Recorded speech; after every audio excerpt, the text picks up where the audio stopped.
সেই লিগাল ম্যাটারগুলো যেহেতু আমি ডিল করছি আমার উত্তরটা দেওয়াটাই যৌক্তিক হবে। আপনার প্রশ্নটা খুব সুন্দর যে 90% খেলাপি হয়েছে, সেখান থেকে আমরা কিভাবে ব্যাংকটাকে ধরে দাঁড়ানোর ব্যবস্থা করতে পারি। আসলে ইনফরমেশন একটু গলদ আছে, 90% না। বাংলাদেশ ব্যাংকের যেটা লাস্ট অডিট হয়েছিল, যে অডিটটা একিউআর, তারা একিউআর এর মাধ্যমে পুরো রিপোর্টটা এখন পর্যন্ত আপনাদের মাধ্যমে আমি দেশবাসীকে জানাতে চাই, একিউআরটা এখন পর্যন্ত পুরোপুরি ভাবে বাংলাদেশের মানুষের দেখার জন্য প্রকাশ করা হয়নি। তারা কিভাবে এই অডিটটা করেছে, কিসের ভিত্তিতে করেছে, কি কি ক্রাইটেরিয়া তারা ফুলফিল করেছিল, আমরা কিন্তু এখন পর্যন্ত জানি না। এটা হচ্ছে এক নাম্বার। দুই নাম্বার হচ্ছে ওইটার মাধ্যমে তারা যেটা বলেছে এসআই বিলের জন্য তারা 62% বলেছে, 90% তারা বলেনি।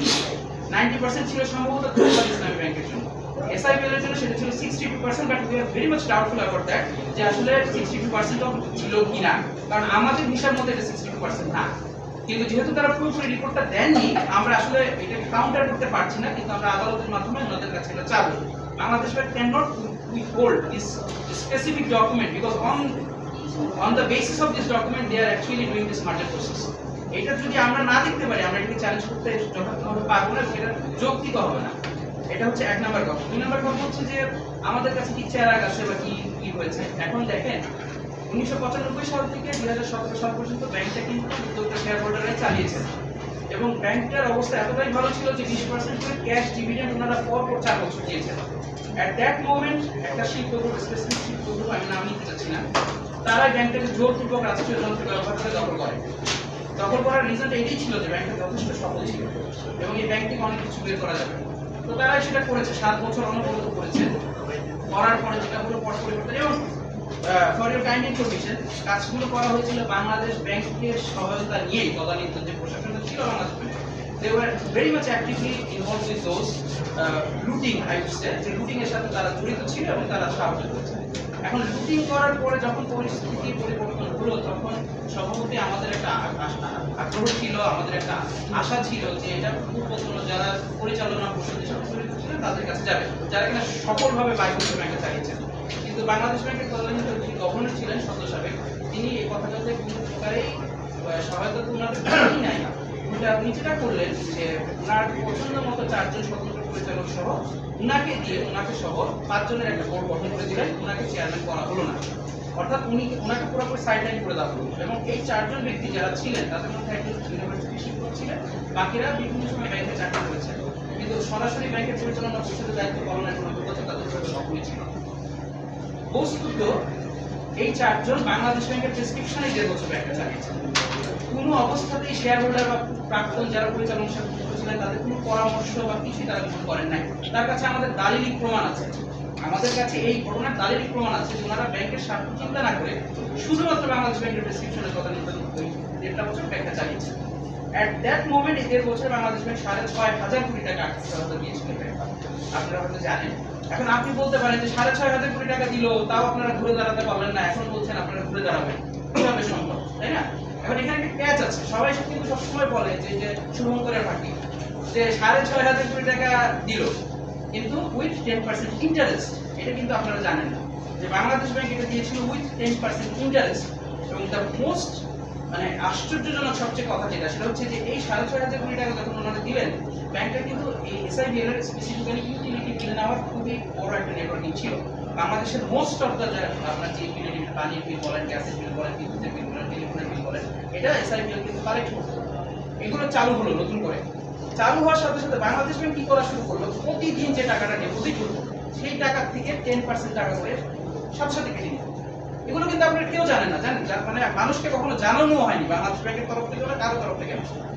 এর ফলশ্রুতিতে যেটা হলো, ব্যাংকের যে লিকুইডিটিটা দরকার ওটা কখনো স্থিতিশীল হয়ই নাই, because every time Bangladesh bank প্রত্যেক দিনের হিসাব থেকে 10% করে তাদের ইন্টারেস্ট কেটে নেওয়া শুরু করলো।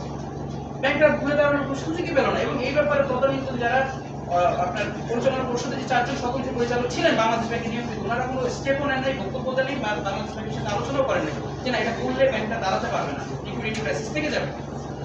যে যা হওয়ার তাই হলো, বাংলাদেশ ব্যাংকের এই কর্মকাণ্ডের কারণে ব্যাংকটা লিকুইডিটি ক্রাইসিসই হয়ে গেল। 10% করে সুদ ওনারা কাটতে গিয়ে at the end of the time ওনারা 6,500 কোটি টাকা কেটে নিয়ে চলে গেলেন। এখন ব্যাংকের কোনো লিকুইডিটি নেই। লিকুইডিটি না থাকার কারণে আসলে এই যে 1.5 বছরের যে সমস্যাটা, এইটাকে গ্রাউন্ড করেই কিন্তু আপনার 5/11/2025 নভেম্বর মাসের 5 তারিখ 2025-এ বাংলাদেশ ব্যাংক ডিসিশন নিল এটাকে মার্জার প্রক্রিয়ার আওতায় আনবে অফিসিয়াল। তার আগ পর্যন্ত কিন্তু ওনারা 1 বছর ধরে অনবরত মিডিয়ার সামনে আনঅফিসিয়ালি বলে গিয়েছেন যে আমরা এটা করবো এটা করবো এটা করবো। তাতে কি হচ্ছে, পাবলিক কনফিডেন্স চলে গিয়েছে কোম্পানি। অফিসিয়ালি ওনারা এটা করে নভেম্বর মাসের 5 তারিখ এবং ওখানে ওনারা স্পেসিফিক রিজন দেখালেন যে যেহেতু আমরা 6,500 কোটি টাকা সহায়তা দিয়েছি এবং 1.5 বছর আপনারা ঘুরে দাঁড়াতে পারেননি, এর জন্য আমরা এটাকে মার্জার প্রক্রিয়ার আওতায় নিয়েছি। আমার একটা ছোট্ট প্রশ্ন আছে বাংলাদেশ ব্যাংকের কাছে, আপনাদের থ্রুতে আমি করবো যে এই যে 1.5 বছর ব্যাংকটা চালালো, কে চালালো আর এই ব্যর্থতার দায়টা কার? বাংলাদেশ ব্যাংক এই ব্যাংকটাকে আসলে বেসিক্যালি বাংলাদেশ ব্যাংকই চালিয়েছে তার পরিস্থিতির মাধ্যমে, চালিয়ে ব্যাংকটাকে তারা নিজেরাই নন ভায়াবল রেখেছে, রেখে ওইটাকে যুক্তি দেখে এখন ব্যাংকটাকে তারা মার্চ করছে। এই কথাগুলো আপনাদের সঙ্গে কেউ কখনো বলেনি। আমি অনেক প্রেস কনফারেন্স দেখেছি, বাংলাদেশ ব্যাংকের মুখপাত্র শুনেছি, ওনারা কখনো এগুলো ইচ্ছাকৃতভাবে অ্যাভয়েড করেন না, ওনারা কখনো বলেন না। এবং আপনাদেরকে আরেকটা ছোট্ট ইনফরমেশন দিই, আপনারা হয়তো অনেকে অবগত আছেন, দুইটা জিনিস আছে যে দুইটা জিনিস সবসময় প্রত্যেকটা কমার্শিয়াল ব্যাংকে তফসিলি ব্যাংকে মেনটেন করতে হয়, প্রতিদিনের হিসাব রাখতে হয়, সপ্তাহের হিসাব বাংলাদেশ ব্যাংকে দিতে হয়। সেটা হচ্ছে আপনার দুইটা রেশিও, যেটা কিনা না থাকলে ব্যাংক চলতেই পারবে না। একটা হচ্ছে সিআর ক্যাশ রিজার্ভ রেশিও, আর একটা হচ্ছে এসএলআর স্ট্যাটুটরি লিকুইডিটি রেশিও। এই দুইটা রেশিও মেনটেন করতে হয় সম্মিলিতভাবে। একটা ইসলাম ব্যাংকের ক্ষেত্রে, যে কোনো ইসলাম ব্যাংকের ক্ষেত্রে এই রেশিওটা হতে হয় 11%, আর অন্যান্য কমার্শিয়াল ব্যাংকের ক্ষেত্রে 13%-এর মতো রাখতে হয়। এগুলো কেন রাখতে হয় জানেন? প্রতিদিন যে লিকুইডিটিটা দরকার হয় ব্যাংকে, আমানতদারকে টাকা দেওয়া, বিভিন্ন আপনার ডিমান্ড ফুলফিল করার জন্য, তা যাতে স্টেবল থাকে। এখন এসআইবিএল এর আমার যতটুকু জানা আছে অন এন্ড অফ 30,000 কোটি টাকার মতো আমানত আছে। সেই ক্ষেত্রে যদি আমরা বিচার করি প্রায় 3300 কোটি টাকা তাকে লিকুইডিটি রাখতে হবে everyday to fulfil the demand of the depositors. আপনারা জানেন কিনা জানি না, 5ই আগস্টের আগে এবং পরে এইটা একটা পয়সাও ছিল না এসআইবিএল। এখন মজার প্রশ্ন এইখানে আসছে, বাংলাদেশ ব্যাংকের দিকে কেন আমরা ছুটছি?